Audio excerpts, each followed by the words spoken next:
구축과 센트럴라이즈드 조인트 COE 구성의 필요성이라는 좀 무거운 주제로 얘기하는데요. 사실 뭐 제목이 무겁지 내용은 그렇게 무겁지 않습니다. 라이트하게 들어주시고 그냥 뭐 편안하게 들어주셨으면 합니다.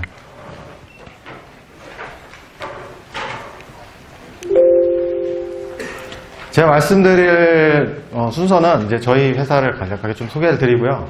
앞에서 계속 이제 RPA에 대한 얘기를 많이 하셨는데 저도 준비한 게 그래도 이제 뭐 기본적인 내용이지만 좀 간략하게 좀 RPA에 대해서 다시 한번 말씀드리고, 그리고 이제 포털 플랫폼 기반의 RPA 구축을 어떻게 하는지, 그리고 조인트 COE는 또 어떻게 구성되는지에 대한 내용과 오늘 드리고자 하는 마지막 시사점에 대한 순으로 말씀드리겠습니다. 저희 에코화이트는 2008년도에 설립해서 제조, 유통, 물류, 금융 등 전 산업 분야에서 디지털 트랜스포메이션이라는 그 주제로 필요한 어떤 컨설팅서부터 시스템 구축, 운영, 유지 관리 등 전체적인 토탈 IT 서비스를 제공하고 있습니다. 저희 회사가 이제 공동대표로서 이제 운영하면서 좀 더 안정적인 회사 경영을 하고 있고, 2008년도부터 매년 2배 이상의 성장을 이루면서 2018년도에는 매출액 200억 이상을 달성한 기업입니다. 그만큼 안정적으로 지속적인 성장을 하고 있는 기업이라고 생각하시면 될 것 같습니다.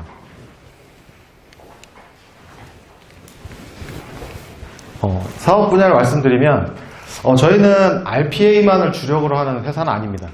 2008년도에 설립해서 SAP라는 ERP, 전사적 자원관리라는 ERP 시스템을 시작으로 해서 약 10여 년 이상의 다양한 업무, HR, 인사라든지 재무, 회계, 제조, 구매 이런 쪽에 다양한 업무 노하우를 추적하고 있고, 또 그런 걸 기반으로 해서 또 고객에게 좀 더 나은 서비스가 뭐가 있을까라고 고민하는 도중에 이제 RPA라는 새로운 트렌드를 찾고 RPA와 저희가 갖고 있는 업무 노하우를 어떻게 하면 조인할 수 있을까 해서 그쪽 RPA에 관련된 사업 부분을 한 3년 전부터 추진하고 있었습니다.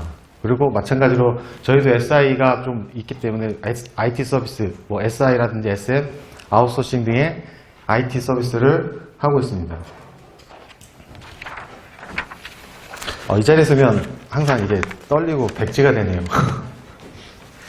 저는 이제 아까 잠깐 앞에 보셨는지 모르겠지만 연구소에 있다 보니까 사실 이런 말하는 부분들이 되게 좀 힘든 부분이 있거든요. 다시 한번 또 양해를 부탁드리겠습니다.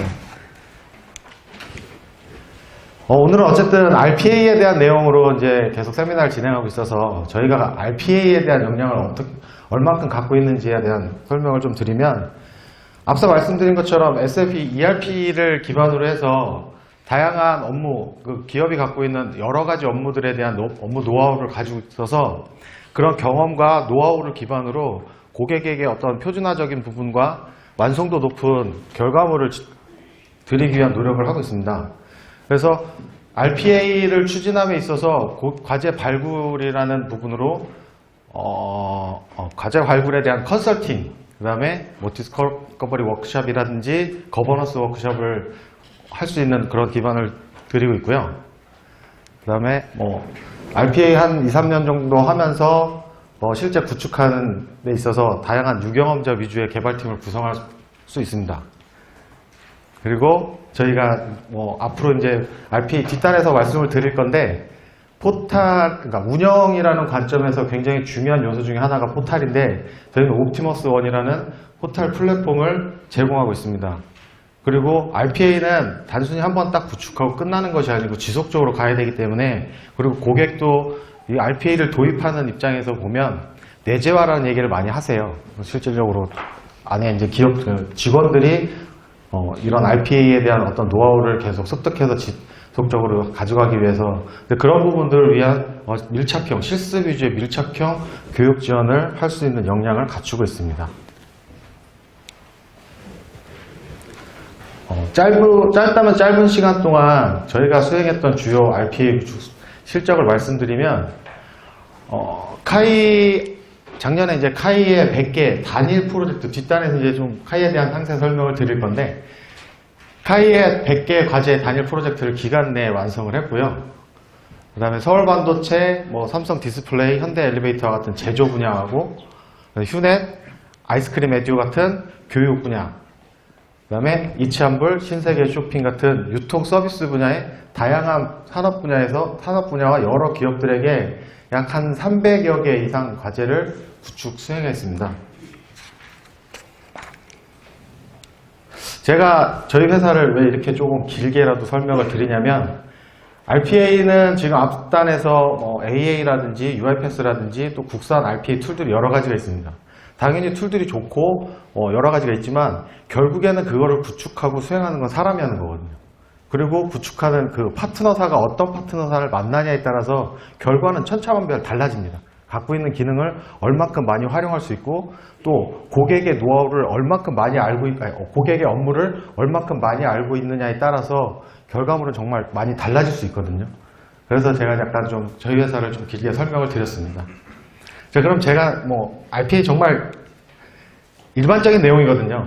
근데 준비한 자료니까 그냥 한번 읊어보겠습니다. RPA가 뭐냐 하면 사람이 하던 단순 반복적인 PC 기반의 업무를 정형화하고 자동으로 수행하는 소프트웨어 기술입니다.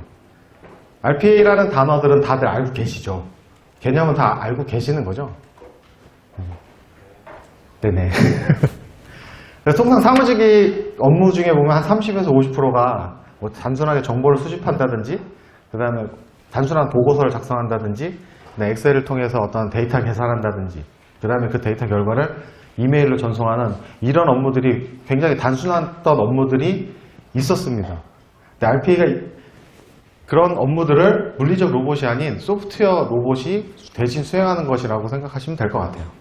그래서 사람은 약간 이제 그런 단순한 업무에서 벗어나서 고부가 가치 업무에 집중해서 생산성을 좀 향상시키고 기업의 입장에서 바라보면 그 사람의 그런 효율성을 높여서 근무 시간이나 이런 불필요한 근무 시간에 초과 근무라든지 이런 불필요한 비용들을 감소시켜 가지고 결국에는 기업의 경쟁력을 높이는 효과를 얻을 수 있습니다.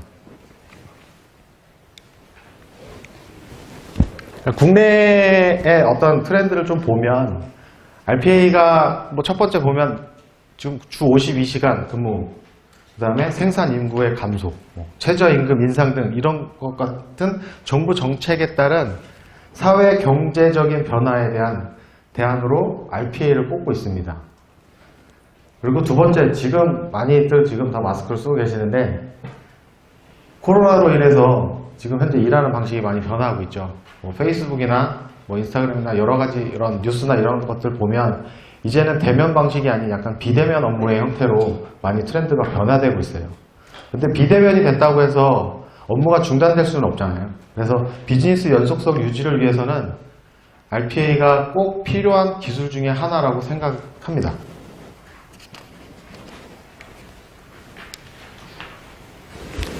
너무 빨리 얘기하나요? 앞부분은 이 부분은 중요한 게 아니어서 이제부터 본격적으로 말씀드릴게요. 자, 그럼 포털이 왜 필요한지, 그 다음에 RPA 포털은 어떤 것이 있어야 하는지에 대해서 말씀드릴게요. 자, 포털을 도입하고 효과를 보지 못하는 기업들을 보면은 앞서 말씀 들었던 내용도 약간 좀 일맥상통한 부분도 있는데 너무 좋은 얘기를 많이 하세요. 컨설턴 펌이라든지 벤더사 이런 분들이 툴에 대한 얘기를 하면서 RPA의 효과가 굉장히 좋아요, 생산성이 높아지고 비용이 절감돼요. 저도 좀 전에 RPA에 대해서 간략하게 말씀드렸지만 이런 장밋빛 같은 얘기를 많이 하십니다. 근데 막상 이걸 도입하는 분들이 그것만 듣고 아무런 목표도 없고 어떤 기대치도 갖지 않은 상태에서 도입하는 경우가 되게 많았어요. 그래서 저는 이제 성공적으로 RPA를 좀 더 효과를 많이 보기 위해서는 뭐가 필요한지에 대한 부분을 좀 고민을 해봤고 다음과 같이 한 5개 정도의 항목을 잡아봤습니다. 첫 번째가 기대사항을 규정하고 관리해야 된다. 그러니까 기대사항이 내가 RPA를 도입해서 좀 더 어떠한 목적을 갖고 어떠한 효과를 얻을 것이며 이런 부분들을 좀 더 많은 얘기나 많은 정보를 수집해서 갖추고 관리를 지속적으로 해 나가야 된다고 생각이 들거든요. 그 다음에 두 번째가 구현에 앞서서 운영 모델 디자인을 생각해야 한다. 작년 초까지인가요? 대부분의 RPA 도입하는 기업들은 그냥 구축하는 데만 되게 집중을 많이 했었어요. 그러다 보니까 뒷단은 생각을 못하고, 이게 사실 RPA는 구축은 되게 쉽습니다. 어떻게 보면. 근데 이 많은 이제 과제들이 자동화되기 시작하면 얘를 어떻게 운영하는지, 운영이 굉장히 중요한 요소가 되거든요. 그렇기 때문에 운영 모델을 미리 생각하지 않고 도입하다 보면 나중에는 이게 정말 관리도 안 되고 통제도 안 되고 아무것도 안 됩니다. 그러면 결국엔 RPA를 왜 했어? 라는 위에 분들의 얘기가 계속 나옵니다. 계속 비용이 소모되니까요. 세 번째는 RPA는 장기적인 프로젝트를 생각하고 진행하셔야 됩니다. 외국의 컨설팅사였나요? 어디에서 봤는지 모르겠지만 저는 RPA를 여정이라고 표현하더라고요. 그래서 단발성으로 보통 이제 어떤 시스템 구축을 할 때는 저희도 뭐 1단계, 2단계로 나눠서 가는 케이스도 있었지만 대부분 시스템 구축은 한번 구축하고 나면 이제 사용하세요라고 하고 대부분의 이제 프로젝트가 끝납니다. 근데 RPA는 장기적으로 보고 처음에 유닛 프로세스부터 시작해서 롱텀, 엔드-투-엔드 프로세스까지 또 이제는 로봇과 로봇이 대화하는 그런 세계까지의 장기적인 기간을 보고 어떻게 가져가야 되는 플랜을 세우고 진행을 해야 됩니다. RPA는 또 거버넌스가 필요합니다. 사람이 회사에 들어오죠. 어떤 신입사원이 들어왔거나 경력사원이 들어오고, 신입사원이 들어오고 경력사원이 들어오면 회사에 사칙을 주고 어떤 회사가 갖고 있는 어떤 규정들을 다 얘기를 전달하고 또 그 조직, 그 사람이 속해 있는 조직을 또 관리하고 이런 부분들이 있잖아요. 지휘와 통제가 필요하거든요. 사람이 들어오면. RPA도 똑같습니다. 디지털 레이버라고 앞부분에서도 말씀하셨죠. 얘도 결국에는 우리가 생각하는 노동자라고 생각하셔야 됩니다. 그렇기 때문에 지휘와 통제할 수 있는 거버넌스를 생각하고 가셔야 됩니다. 그 다음에 부서 간 협업과 공유의 문화가 중요하다는 거예요. 이게 사업부서 단위마다 RPA를 구축하는 케이스를 봤는데 유사한 프로세스였어요. 하는 업무가. 근데 서로 사업부서 간에 어떤 공유도 없고 그런 부분이 없다 보니까 협업이 없다 보니까 동일한 걸 따로따로 만들고 있더라고요. 그리고 그런 부분들이 불필요하게 비용이 소모가 됐고 또한 어떤 후속주자에서 만드는 거는 똑같은 게 있었다면 같아서 활용할 수 있는데 그런 부분들도 없고 여러 가지 문제점이 많이 발생이 됐었던 거죠. 비용적인 부분이나. 근데 이러한 부분들을 저는 이제 해결할 수 있는, 통제 관리할 수 있는 도구가 RPA 포탈 플랫폼이라고 보고 있습니다.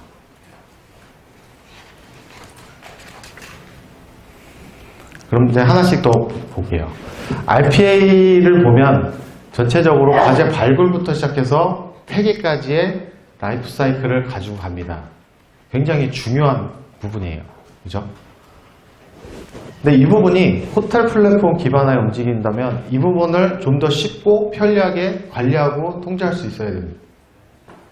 그리고 여기서 발생되는 어떤 문서들이 중앙 관리가 되면서 서로 좀 더 중앙 관리가 되면서 정보의 접근이 좀 더 원활해야 됩니다. 그래야 아까 말씀드렸던 어떤 협업이나 공유 같은 것들이 원활하게 이루어질 수 있다고 생각합니다.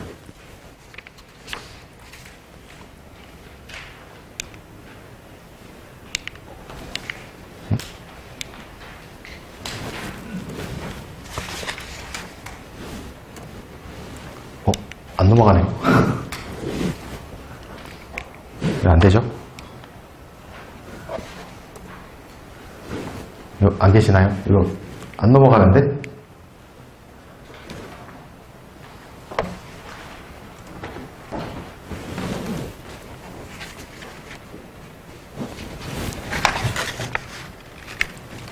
혹시 페이지가? 네, 여기요, 여기.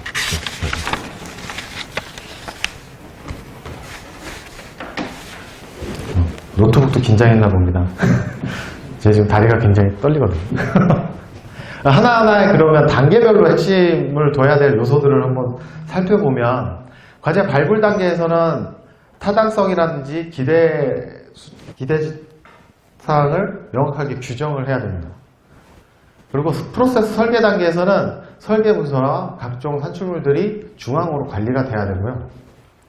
개발 단계에서는 공통 모듈화를 통한 코드 재사용성을 강화하는 데 집중을 해야 됩니다.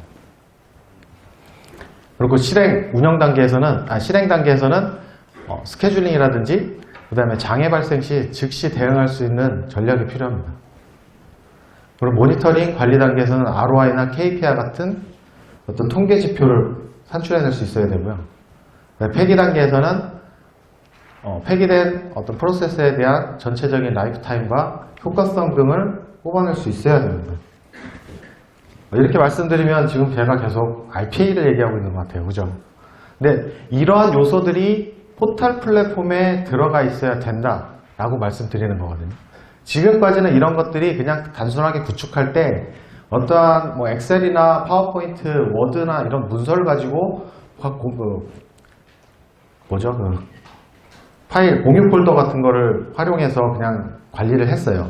그러다 보니까 버전 관리도 안 되고 문서가 누락되는 경우도 너무 많고 거의 사람의 그냥 지식에 의존되는 그런 형태로 많이 진행이 되다 보니까 관리가 전혀 이런 라이프 사이클조차도 관리가 안 됐던 거죠.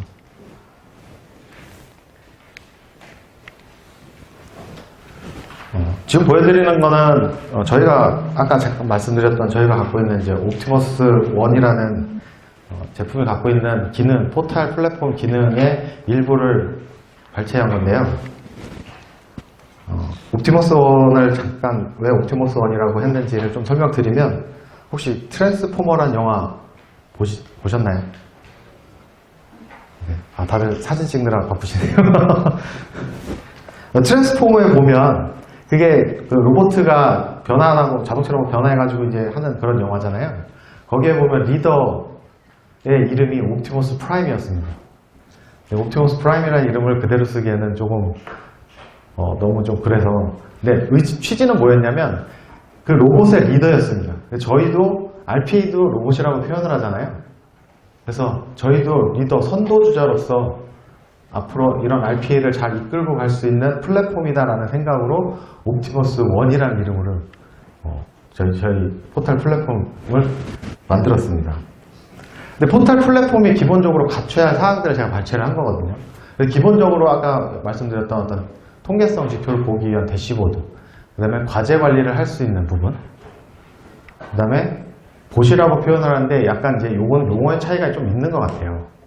그래서 어떤 곳에서는 과제 자체, 프로세스 자체를 보시라고 표현하는 것도 있고, 근데 저희가 얘기하는 이 곳은 한 디바이스입니다. PC. 얘가 수행하는 PC를 관리하는 부분, 그 다음에 당연히 이제 스케줄링부터 시작해서 여러 가지 예약 시스템을 할 수 있는, 그 다음에 운영 모니터링 영역, 그 다음에 협업과 공유가 가능한 커뮤니티, 당연히 이 대시보드와 일맥상통한 통계 부분, 그리고 이런 부분들이 이루어지기 위한 기반 정보들을 갖고 있는 영역, 이렇게 있습니다.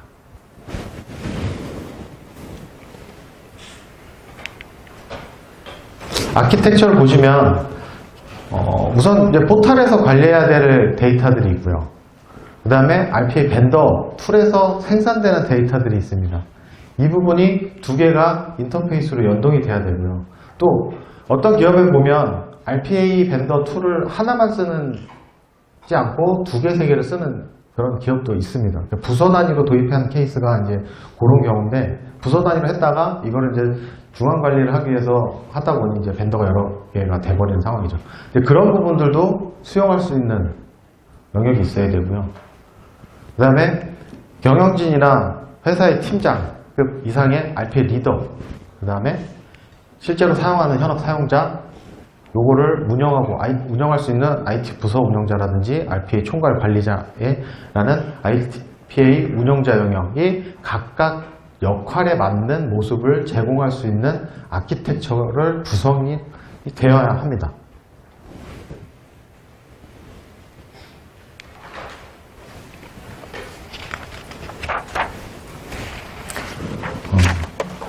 RPA 포털 플랫폼은 단순한 모니터링이나 통계 조회 수준을 넘어서 프로세스 전체의 라이프 사이클을 관리해서 비즈니스 프로세스에 대한 품질을 향상시키고 대량의 프로세스를 유연하게 관리, 통제할 수 있으면 지식 공유를 통한 협업 기반이 마련된 형태여야 됩니다. 형태여야 됩니다. 그래서 RPA에 있어서 최고 효과를 얻고자 한다면 지금 변화 관리나 통제, 관리 통제 프로그램인 RPA 포탈이 이제는 선택이 아닌 필수라고 봅니다, 저는. RPA를 이제 구축할 때는 포탈을 기반으로 한 지금 RPA를 지금 도입하고 쓰고 계시는 분들은 포탈을 통해서 좀 더 안정적이고 좀 더 효과적인 부분을 가져가셨으면 하고요. 신규로 구축하는 기업에서는 포탈을 아예 처음부터 도입을 같이 고려를 해서 진행하는 게 어떨까 생각이 드네요.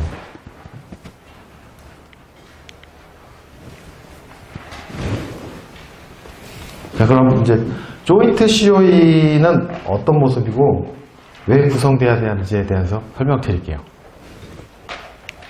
앞서 계신 분이 너무 재밌게 얘기하셨는데 제가 너무 딱딱하죠.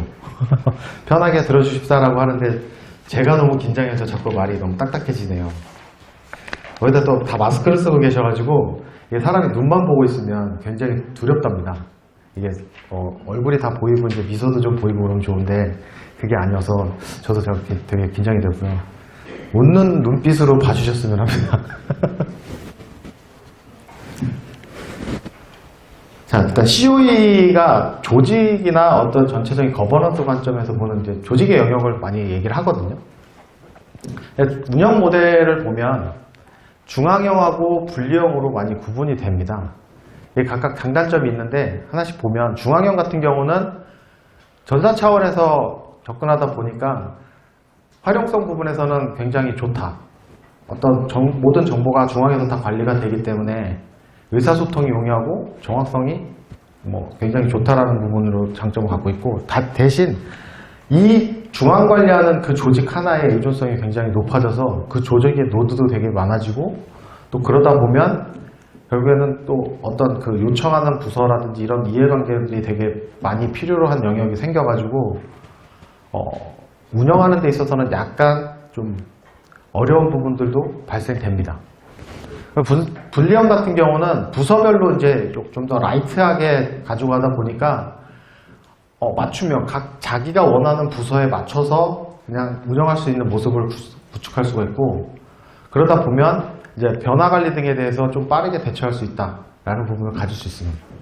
단점을 보면은 이제 부서별로 하다 보면 이제 아무래도 기업을 전체적으로 운영하는 입장에서는 어떤 부서에만 이런 부분들을 할당하고 이러면 이제 소외되는 부서들이 생길 수도 있고, 또한 개별 부서 간에 가다 보니까 부서와 부서 간의 어떤 연결고리가 있는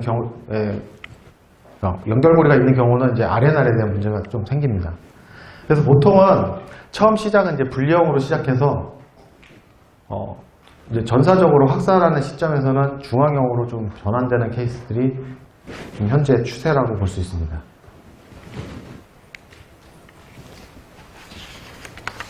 그럼 COE의 구성이 어떻게 되는지를 지금 COE의 구성이 어떻게 되는지에 대한 장표인데요. 보통 이제 COE라고 하면 이제 컨설팅사라든지 벤더사에서 COE라고 얘기하면 되게 많은 조직 인원들을 얘기를 해요. SA라든지 시스템 아키텍처, 어플리케이션 아키텍처, 테크니컬 아키텍처, 컨설턴트, 디벨로퍼도 종류가 되게 여러 가지 있더라고요. 엔지니어, 여러 가지인데 사실 그걸 다 도입하는 기업은 저는 국내에서 보지는 못했고요. 사실 이제 COE 자체도 이제 많은 기업들이 지금 막 진행하고 있는 단계가 많이 있고, 근데 그 부분을 제가 실제로 구축하고 경험하면서 좀 더 라이트하게 압축을 해봤습니다. 국내에 좀 맞게. 네. 마스크는 눈에서 좀 내려주세요. 보통 보면 이제 COE 리더는 당연히 어떤 조직도 COE에 대한 RPA를 이끌어갈 사람은 필요합니다. 그리고 현업 부서와 IT 부서가 기반 옆에서 틀을 잡아줍니다. 당연히 이제 요 부서 간의 연결을, 커뮤니케이션 채널을 할 수 있는 조정 협의회들이 있어야 되고요. 그리고 이 리더를 중심으로 해서 우리가 이제 흔히 컨설턴트라고 표현을 하는데, 설계자, 개발자, 운영자, 그 다음에 관리자, 그 다음에 인프라를 담당하는 인원들이 필요합니다. 그러면 지금 이제 제가 COE만 얘기하는 게 아니고 조인트 COE잖아요. 조인트 COE면 어떤 방식이냐면, 자, 여기는 이렇게는 도입기업이 고객사 측, 그러니까 도입기업이 다 가져가야 됩니다. 무슨 얘기냐면, RPA에 대한 비전을 제시한다든지, 그 다음에 예산을 수립하고 집행한다든지, 그 다음에 현업과의 소통을 한다든지, 전체적인 통제 관리를 한다든지, 그 다음에 운영에 대한 인프라 등은 당연히 도입하는 기업에서 가져가야 되겠죠. 그리고 설계, 프로세스 설계라든지, 그 다음에 개발, 운영 모니터링, 그 다음에 어떤 교육, 또 홍보, 그 다음에 전문 기술들 같은 거를 이제 서비스, 저희 같은 RPA 서비스 전문 업체가 가져가는 모습으로 해서 이 두 개가 융합되는 모습의 COE 조직을 구성하는 게 제가 말씀드리고자 했던 조인트 COE 구성입니다. 앞서 말씀드린 것처럼 중앙형 조인트 COE 구성이라고 말씀드릴 수 있을 것 같습니다.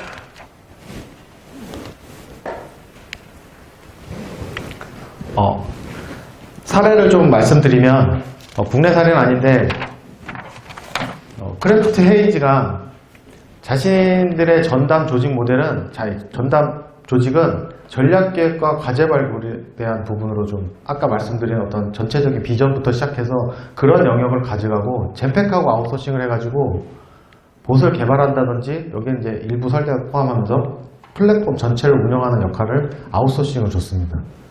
그리고 추가 과제 발굴이라든지 전체적인 과제에 대한 기획 부분은 공동으로 수행하는 모습으로 갔습니다. 그래서 2016년부터 시작해서 19년도 약 한 355개 정도의 봇을 운영하고 있고, 지금 이 업체의 목표는 50%. 이 정도 규모로 계속 지속적으로 발전하고 RPA가 확장된다 그러면 자체적으로 가져가기엔 너무 큰 조직이 될 수 있고요. 그러다 보면 또 너무 부담이 되는 조직이 될 수도 있거든요. 그래서 서로 간의 역할 분담을 통해서 좀 구성하는 모습이 어떨까 싶어요. 그래서 국내 같은 경우도 카이라든지 S반도체 같은 경우가 이런 조인트 COE를 구성을 했고요. 그리고 저희와 함께 구성을 해서 실질적으로 카이 같은 경우는 아까 말씀드렸다시피 100여 개 과제를 지금 구축을 했고 지금 안정적으로 운영하고 있고요. 그 다음에 이제 지금 계속 추가 과제도 발굴 진행하고 있습니다.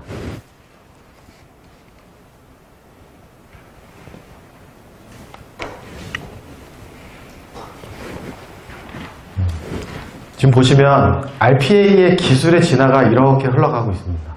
앞서서 계속 들으셨던 내용이죠. 이제는 RPA는 이제 단순 반복적인 게 아니고 AI를 접목시켜서 이제 의사결정까지 도와주는 도구까지 이제 막 진화하고 있거든요. 근데 지금 RPA를 막 도입하는 기업들을 보면 내재화라는 부분을 되게 많이 노력하고 계세요. 근데 내재화를 내재화에 너무 집중하다 보면 아까 전문적인 기술, 결국에는 RPA가 기술 발전이 이렇게 올라가고 있는데 이 기술을 직원들이 습득하느라 결국에는 주객이 전도된다는 거죠. 이 기술에 빠져가지고. 그래서 저는 그렇습니다. 전문적인 기술은 전문 업체에다 맡기고 도입기업은 그냥 기업의 고객에게 좀 더 양질의 서비스를 할 수 있는 곳에 역량을 집중시키는 게 더 나은 모습이지 않을까 생각이 들거든요.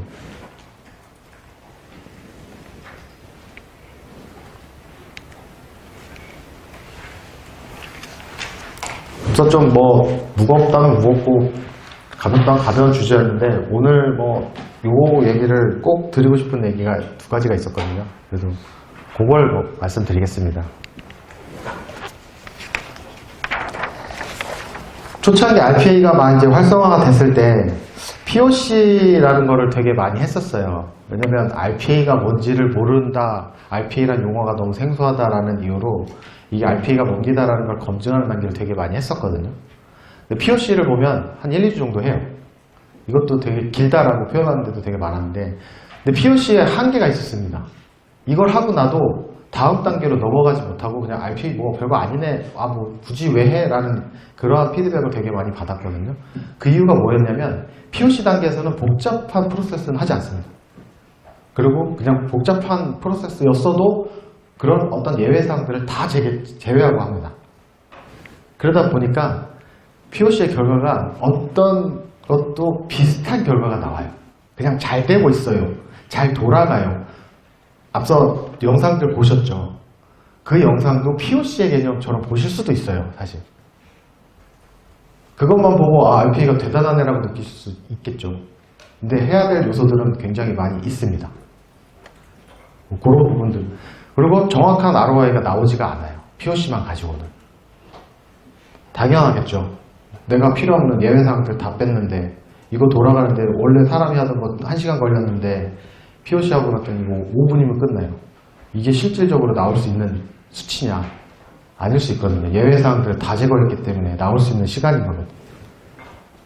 POC 하기에 이런 부분들이 있다 보니까 저는 POC보다는 이제 파일럿이라는 부분으로 좀 갔으면 하는 생각이거든요. 어떻게 하냐면 저희 같은 경우도 이제 그런 부분들이 지금 저희도 한 300여 개의 과제를 수행을 했고 뭐 다른 여러 파트너사들이나 벤더사에서도 많은 과제를 했었을 거예요. 그러면 그 얘기즉슨 뭐냐면 유사 사례들이 많이 생겼다라는 거죠. 지금 이제 도입하는 기업의 입장에서 보면 그런 사례 중에서 ROI가 높은 거를 같이 그 파트너사랑 얘기를 하던 컨설팅 펌이든 같이 얘기를 해서 그런 사례 중에 ROI가 높은 거라든지 아니면 RPA를 추진하는데 정말 적극적으로 협조해주는 현업들이 계세요. 어디든. 그분들 중심으로 해서 퀵인 과제를 한 5개에서 많게는 한 10개 정도를 선정합니다. 그래서 그걸 실질적으로 프로젝트화해서 업무의 허들이 뭔지를 좀 검증해보고 그리고 실질적인 ROI를 뽑고 그래서 전사적으로 공감대, 그 결과를 가지고 전사적인 공감대 형성을 만들어야 된다는 거예요. 그리고 앞으로 전사적인 확산, 분명히 RPA는 이런 얘기가 있어요.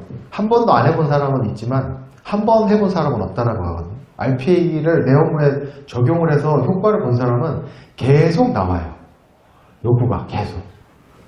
그 얘기인즉슨 뭐냐면 앞으로 더 확산됐을 때를 고려를 해서 RPA 아키텍처나 전체적인 로드맵을 이 프로젝트를 진행하면서 같이 좀 고민하고 또 앞으로의 운영과 관리를 어떻게 갈 건지에 대한 부분들을 기반을 만들어 놓고 시작을 해야 된다고 생각이 들어요.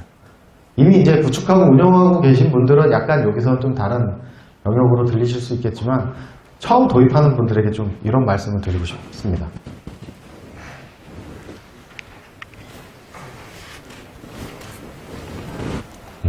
오늘 준비한 마지막 장면이요. 한 장이 더 있네요. 네.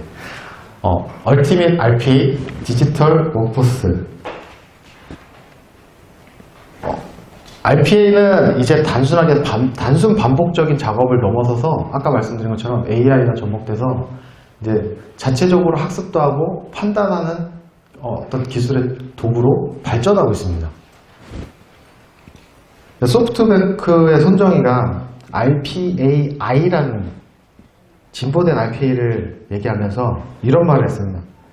고령화 시대의 노동력 부족으로 문제를 해결하는 것은 RPA에 대해서 고령화로 인해 노동력 부족의 문제를 해결하는 것은 물론 인류의 생산성을 효과적으로 높일 수 있는 해결책이라고 했습니다. RPA가 인간의 일자리를 뺏는 기술이 아니고 인간만이 할 수 있는 창조적인 영역에 집중할 수 있도록 지원하는 기술이라는 점에서 우리가 좀 주목을 해야 될 것 같고요. 인간은 더욱더 새로운 고부가 가치를 낼 수 있는 업무를 찾아서 진화를 해야 된다 라고 보고 있습니다. 그래서 이제 RPA 포털 플랫폼을 좀 활용해서 좀 더 신속하고 RPA를 구축하는 데 있어서 좀 더 신속하고 안정적인 구축 운영의 기반, 틀을 만들어 놓고 조인트 COE를 구성해서 좀 더 효율적인 RPA를 운영하고 추진할 수 있어야 된다고 생각합니다.